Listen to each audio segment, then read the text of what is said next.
Kanalıma hoş geldin. Bugün seni belki de uzun zamandır sormaktan korktuğun bir sorunun içine davet etmek istiyorum. Neden hep aynı döngünün içindeyim? Aynı acılar, aynı insanlar, aynı kırgınlıklar. Sanki zaman geçiyor ama sen hep aynı yerde kalıyorsun.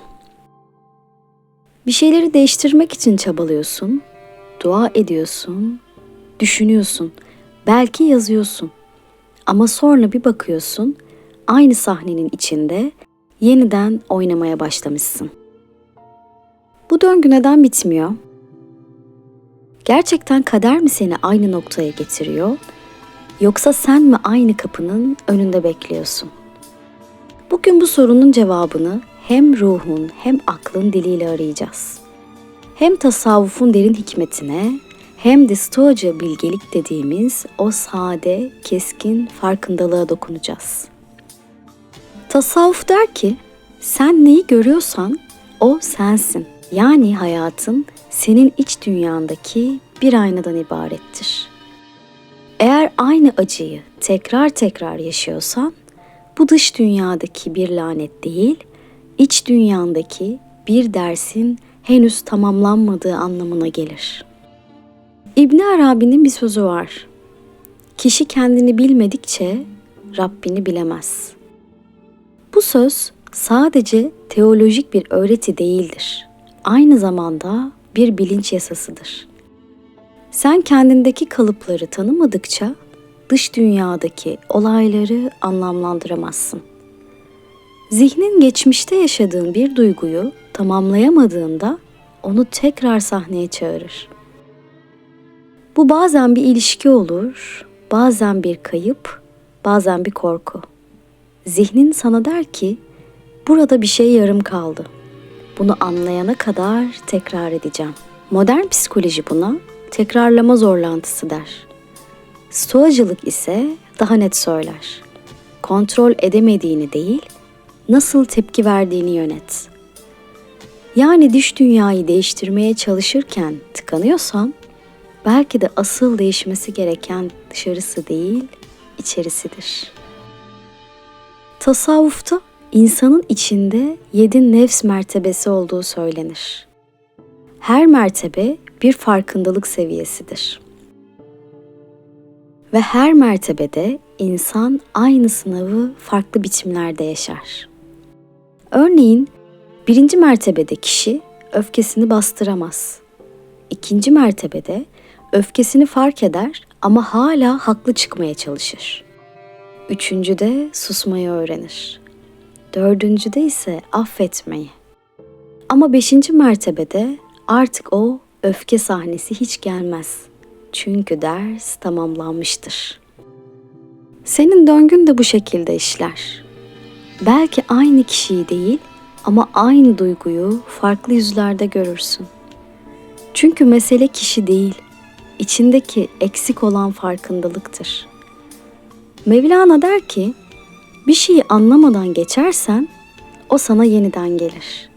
Yani döngü cezalandırmak için değil, öğretmek için vardır.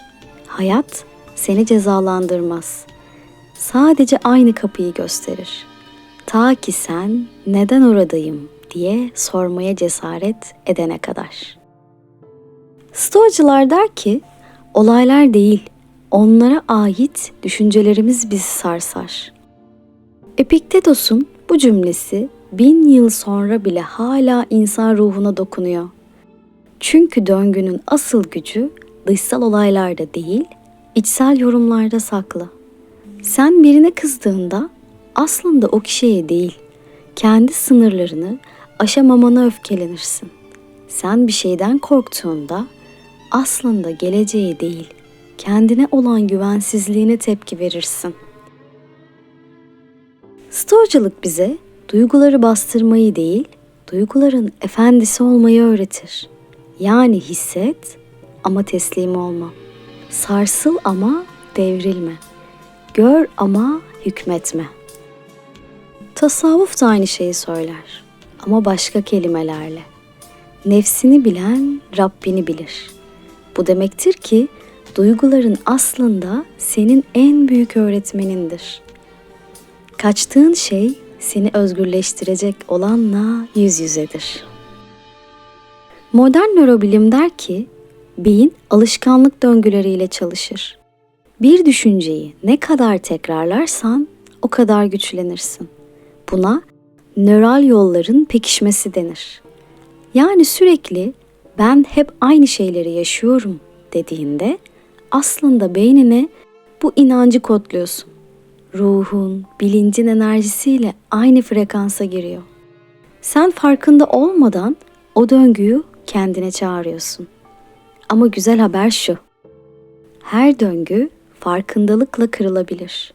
Çünkü bilinç nörolojik olarak da değiştirilebilir. Tasavvufun zikir dediği şey aslında beynin enerjik tekrarlama mekanizmasını dönüştürmenin kadim bir yoludur. Bilim buna nöral yeniden bağlanma der. Yani sen Allah dediğinde sadece dua etmiyorsun. Aynı zamanda zihnindeki negatif kalıpları da yeniden düzenliyorsun. Zikir, meditasyon, farkındalık hepsi aynı merkeze hizmet eder.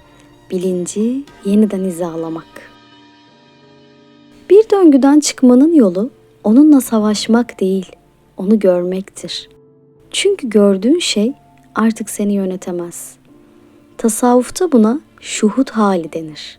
Yani insan kendi nefsini, duygularını, korkularını dışarıdan bir göz gibi izlemeye başlar. O anda döngü kırılır.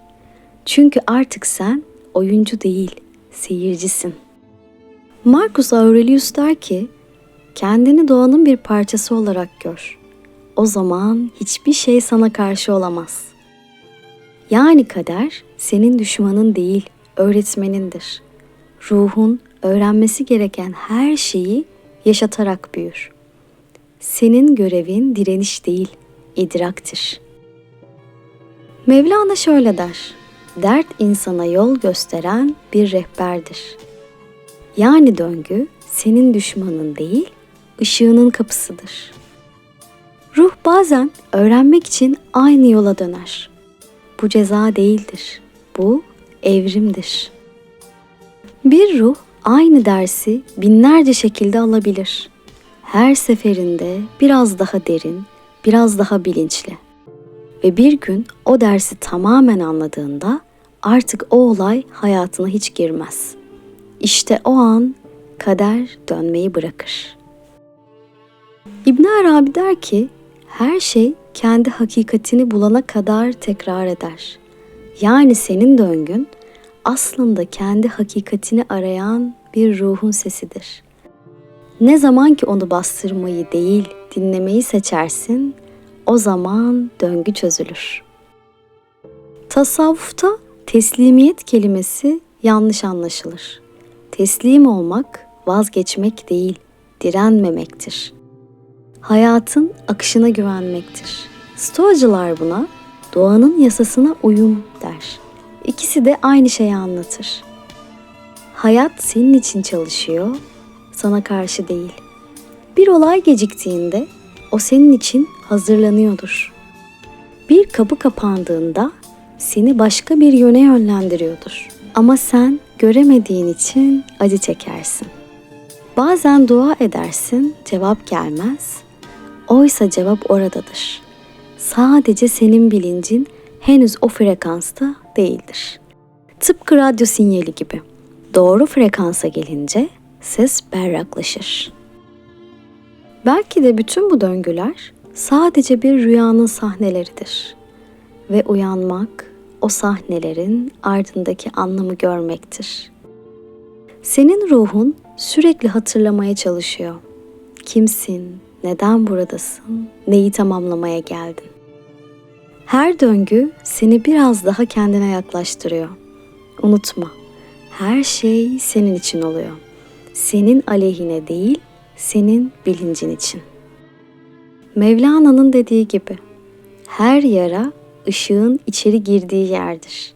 Ve belki de artık senin yarandan bir ışık doğuyordur. Bugün burada birlikte döngülerimizin içindeki sessiz hakikati dinledik. Eğer bu sözler sende bir şeyleri kıpırdattıysa, demek ki o döngü çözülmeye başladı bile. Ruhunla, farkındalığınla, sabrınla kal. Ve unutma, hayat seni cezalandırmaz. Sadece kendini öğretir. Benimle bu yolculukta olduğun için teşekkür ederim. Eğer bu konuşma sana iyi geldiyse, kanalıma abone ol ve yeni farkındalık yolculuklarında yeniden buluşalım. Sevgiyle kalın.